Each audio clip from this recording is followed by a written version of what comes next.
Swaminarayan Jnanpith સલવાવ USA દ્વારા 51 આદિવાસી દીકરીઓના સમૂહ લગ્ન થયા હતા.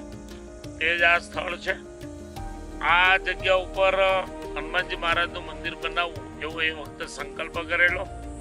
ગામના યુવાઓએ ભેગા થઈ અને સરસ મજાનો પાયો ખોદી અને તૈયાર રાખ્યો છે. હવે 2-4 દિવસમાં અઠવાડિયામાં આ કામ ચાલુ થશે અને અહીંયા સરસ મજાનું હનુમાનજી મહારાજનું મંદિર બનશે. ગામના લોકો સનાતન સંસ્કૃતિ, હિન્દુ સંસ્કૃતિ સાથે જોડાયેલા રહે, બીજા કોઈ પણ ધર્મમાં ન જાય એના માટેના પ્રયાસો છે સ્વામિનારાયણ જ્ઞાનપીઠ સલવાવના. એટલે આજે આ ફળિયામાં આજે અમે મુલાકાતે આવ્યા હતા અને હવે થોડા જ દિવસમાં આ મંદિરનું કામ ચાલુ કરવામાં આવશે. જય સ્વામિનારાયણ, જય હનુમાન.